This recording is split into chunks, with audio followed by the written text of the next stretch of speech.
From healthcare partners, doctors, and medical staff, we wish all of you a happy holidays. Happy holidays!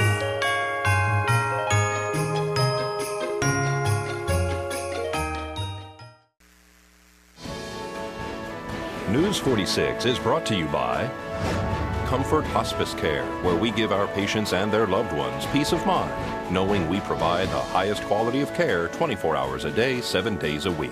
For more information, call 751-0349. News is also brought to you by Dr. Richter from Compassionate Care for Women, providing personalized quality health care for women at every stage of life.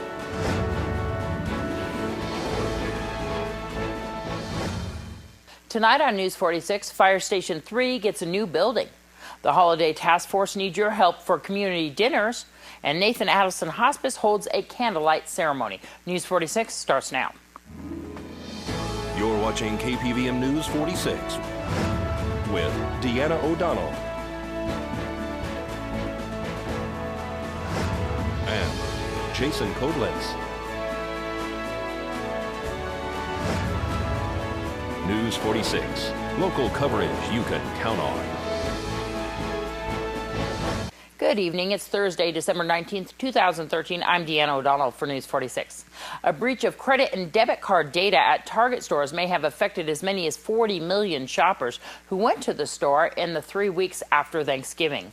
Late Wednesday, the Secret Service, which is charged with safeguarding the nation's financial infrastructure and payment systems, confirmed it was investigating the breach. Target is the nation's #2 general merchandise retailer after Walmart stores. They said cards used at the brick-and-mortar stores between November 27th and December 15th may have been impacted.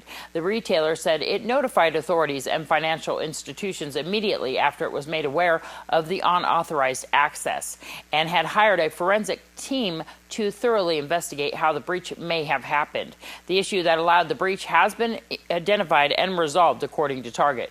Target advises customers to check their statements carefully. Those who see suspicious charges on their cards should report it to their credit card companies or call Target at 866-852-8680. That's 866-852-8680. Cases of identity theft can also be reported to law enforcement or the Federal Trade Commission. Pahrump Valley Fire and Rescue Station 3 is on its way with some long overdue upgrades. They now have a new building, which is the sleeping quarters for 6 firefighters and paramedics who work different shifts. We're creating an area, it's not just necessarily for to assist the firefighters in their living accommodations, but more of the operational effectiveness as well. New concrete pads going out there, new sidewalks that meet the ADA requirements. All those type of issues need to be accomplished. Plus, then there's going to be an area that will allow them to go out and eat outside and those types of things. But it gives us a better improvement or a better egress out to the apparatus bay, which is approximately 25 feet. Get in there in a more timely fashion and man the apparatus and get out to the emergency, whatever that may be. In the apparatus bays, we're looking for a more climate-controlled type of environment. Right now, in the heat of the summer, there is nothing to cool that apparatus bay down. We are limited in the heat that it can provide in the winter months. So we're looking at a number of different ways that we can improve, again, the operational effectiveness. Physical demands on the body of a firefighter and paramedic and the hours that they're working. Tell me how this building helps them. Well, it allows them, when they do have a brief moments of downtime, it gives them a better accommodation to, be best prepared. They get to let them rest appropriately, utilize kitchen facilities that were of the size and of the nature that they can, eat more effective is really the way it is. And just allow them to be better prepared. There's a laundry facility here so they can keep things up in their towels and the sheets and things like that they would need on EMS calls, as well as their personal. It just creates a generalized better environment for which them to operate and gather that rest and be best prepared for our next incident. Because they kind of have to think in the terms of, when I'm done with this, I might be called right back out if it's an extreme situation, which I've seen you guys in, and then you're going right into the next one right after they've just pretty much exhausted themselves. And it's true. And, with the old facility, again, if it was a windy night and things like that, it prevented them from getting their necessary rest because of all the noises and the concerns that the structure and integrity may not have held up. Yeah. And that's not as much of a concern now. And just making sure that when they were, going between the two buildings, that there weren't trip hazards and the concrete and things like that. And buildings and grounds are addressing each and every one of those issues. It's been upgraded to fit more staff members, as well as be more efficient for us and more comfortable for us as we live here. What'd you guys have here before? Well, there was another trailer on the same part. It was old, had been around for quite a while, had its challenges for keeping it hot, keeping it cold in the summertime. It was very interesting. Had some leaking going on too and everything, right? It did. We had some leaks when it rained outside, and it was a challenge keeping that as functional as possible. Tell me some of the things that you have down here that is different than in the old building. Well, we have 4 functional bedrooms at this point in time. We have 2 bathrooms, 2 showers, which is a thing that we've been needing for a while. Full service kitchen, which we had a kitchen in the other one, but at that point the kitchen wasn't very functional. This one we have is completely functional. We've got 3 refrigerators, 1 per shift. Because we work 24-hour shifts and live down here when we're on duty, we have to have all the comforts of home, as well as have an efficient station to be able to, get to our calls as rapidly as possible. You have an office area too. We do. We enter our calls. Everything that we do goes into a computer system.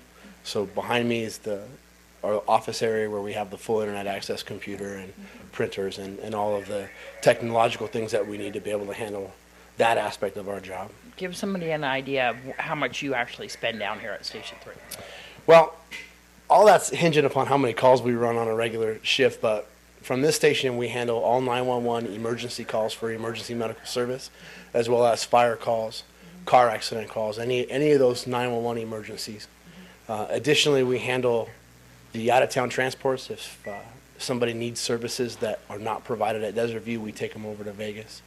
So there are shifts where we spend the majority of our shift here, and then there are shifts where we leave and 12 hours later we find ourselves coming back again. Yeah. It's really kind of hard to tell, but it's a need sort of thing. We're where we're needed to be when we're needed to be there.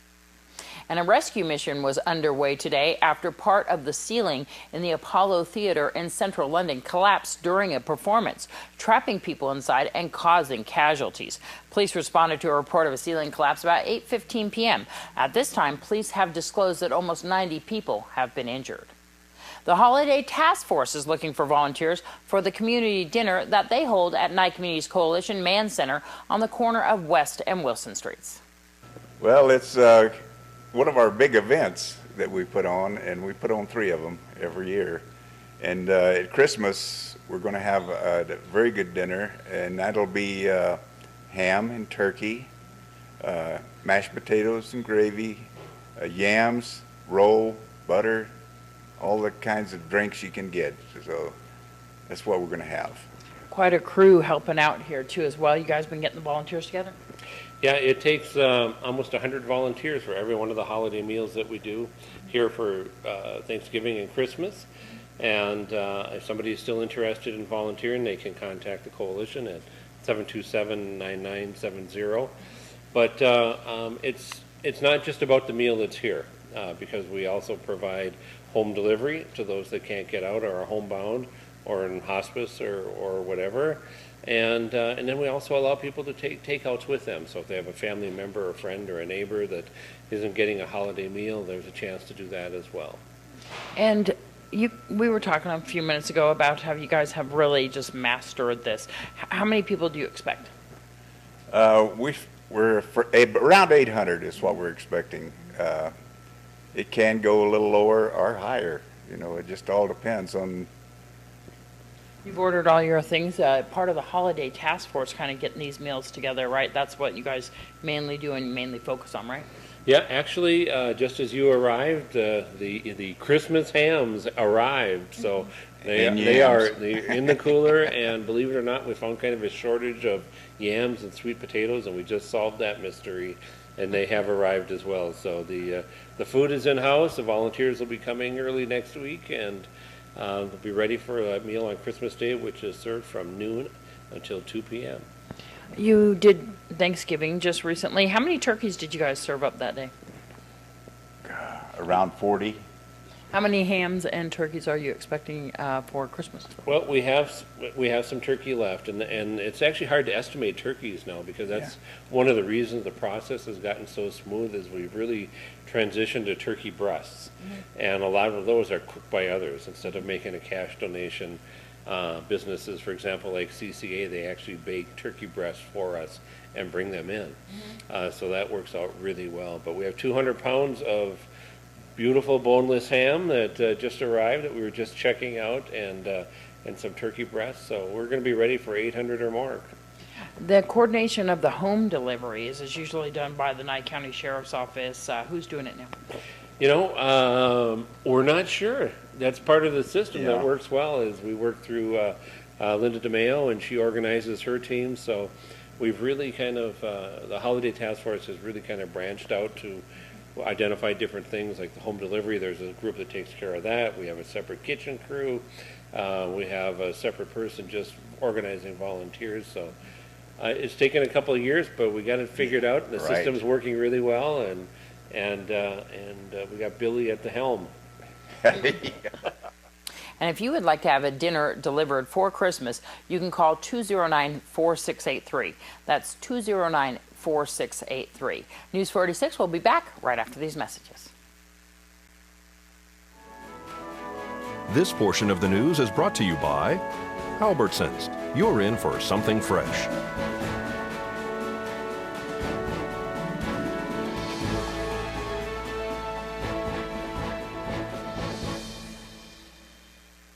And welcome back. The Nye County Commissioners approved $401,600 for a simulated training facility for the Sheriff's Department, emergency responders, and fire personnel. Sheriff Tony DeMeo said deputies would use paintball guns to simulate real-world situations, unfortunately, such as school shootings. The building will be constructed using impact fee money. Impact fee money comes from construction of new homes and can only be spent on construction. It must be used within 5 years of collection. This money was collected in 2007. The building would be on the already standing facility located on Mesquite Road that is currently used for this purpose. Surgeons this week in Reno found themselves fighting to try to save the lives of two of their own after a suicidal California man opened fire with a 12-gauge shotgun in the examination area of the urology clinic. One doctor was killed, another critically wounded, and a third person seriously injured by the shotgun blast. There's an update on this story. Victims were rushed to the emergency room in the renowned Regional Medical Center campus after the shooting carried out by a gunman who witnesses say warned patients and their children in the waiting area to get out. Detectives have not been able to establish a motive or a relationship between the gunman and the victims. Investigators carried out a search warrant at his home in Lake Almanor, California, a small community about 130 miles north of Reno, where the gunman lived for many years alone. Nathan Adelson Hospice holds an annual event at Desert Greens called Light Up a Life. Noah Began reports. Nathan Adelson Hospice chaplains Julie Platson and John McClatchy officiated the ceremony in which the attendees lit a candle for someone they would like to remember who have passed away. The hospice recognizes that this time of year may be difficult for those who are left behind. The ceremony's main message is to bring peace, hope, and love. It is a moment of quiet contemplation, with the harp being played by local Sue Zink. Our own Rhonda Van Winkle was asked to sing at the service. Rhonda performed You Light Up My Life, originally performed by Debbie Boone.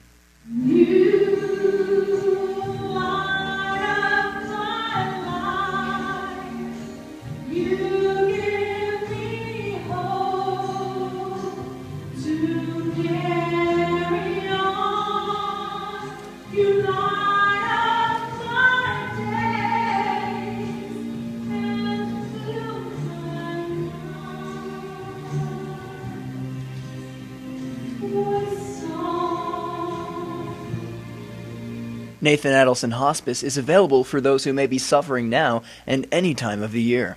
If you would like to contact them for grief support, they have a weekly group that meets at their location, 1401 South Highway 160, on Tuesday at 4 p.m. There is no fee for this service. For more information, you can call Nathan Adelson Hospice at 751-6700. I'm Noah Began for News 46.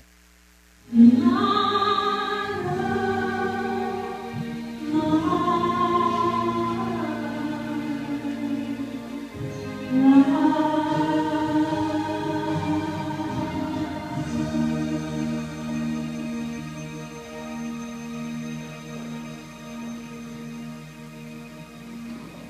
job, Rhonda. Beautiful as always.